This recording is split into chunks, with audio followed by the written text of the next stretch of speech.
Gee, Brain, what do you want to do tonight? The same thing we do every night, Pinky. Try to take over the world. They're Pinky and the Brain. Yes, Pinky and the Brain. One is a genius, the other's insane. They're laboratory mice. Their genes have been spliced. They're Pinky and the Brain. Brain, brain, brain, brain, brain, brain, brain, brain. Welcome to Pinky's Podcast, Week 3. 3 weeks in, my season's over. Let's get into it. So first we had Kyle versus Espo. Kyle Cabral versus Espo. Kyle won 93 to 88. Pretty low scoring matchup there. Espo, I thought had a chance going into last night, but real bad game from Brandon Cooks for him. Tammy did nothing. Freeman went off, but so did Coleman for Kyle. So, close game. Kyle comes out victorious. Both of those teams, 2-1.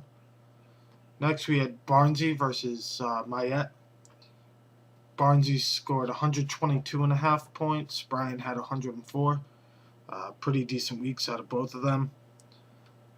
Some big games for a few of their players. Stafford went off for Barnsey, so I didn't really see that one coming, but congrats, Barnsey. Ingram had a big game, and Landry, Kelsey, and Justin Tucker had pretty big games for Barnsey.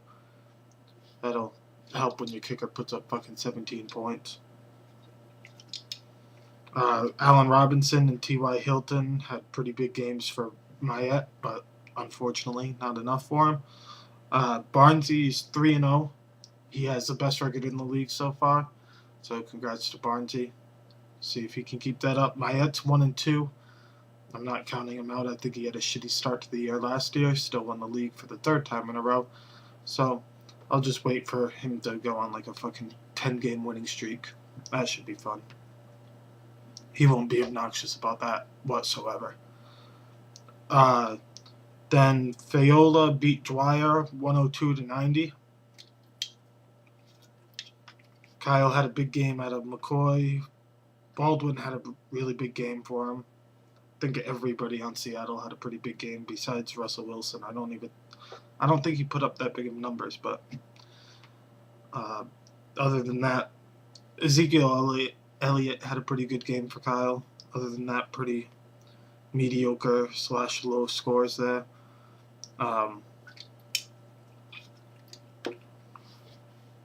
Dwyer, I don't know. Matt Ryan had a pretty good game. Watching that game, I would have thought Matt Ryan had a better performance, but I guess it was all the running backs scoring the touchdowns. Antonio Brown had a pretty big day for him.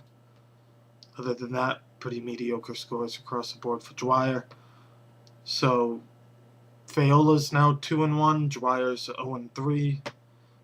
Then we had Eddie beating Ben 134-93. Huge day for Eddie. DeMarco Murray went nuts. Jordy Nelson went nuts. Mike Evans went nuts. And Zach Miller played out of his fucking mind for Eddie. So, and then really all Ben had was David Johnson. And Charles Sims. Yeah, Charles Sims and New England defense played well for Ben, but piss poor game out of Carson Palmer for Ben. 3 points from your quarterback spot. Not going to score you many points. And then last, and I certainly feel least, Davis beat me 134-117. Aaron Rodgers went off. LeGarrette Blount went off. I knew I was fucked on like Thursday night when LeGarrette Blount had 22 points. That was not a good start to the week for my team. I enjoyed seeing it for the Patriots, but didn't make me feel good fantasy-wise. Fucking Emmanuel Sanders went nuts with 27.5 points.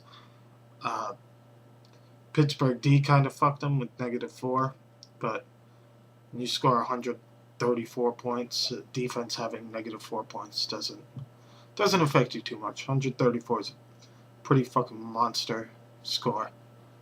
I don't know if that's the highest in the league. I forget what the fuck Ben scored week 1. I'm not doing any research. I had a pretty good week. I'm not disappointed in the score. I'm disappointed in the result. Brandon Marshall, not the best game. But, I mean, there's nothing that I could have done differently to win this. Banged up a little bit this week with injuries. Banged up even more next week. I got a hospital on my team. There's everybody, fucking ankles, whatever. Got Jonathan Stewart's out. Jeremy Langford's out. Willie Snead and Delaney Walker. I don't know what the fuck's going on with them. Brandon Marshall's probably still kind of hurt. So, next week should be fun. See if I even have enough players to roll out there for a full team. Next week, I face Barnsley. So that should be fun. I gotta try to get my first win of the season against the one guy who's undefeated in the fucking league. So, and I'm 0-3. That sucks. Davis is 1-2. That's also not good. The only thing going so far is everybody's still pretty close. It's not like we have a bunch of 3-0 teams and a bunch of 0-3 teams.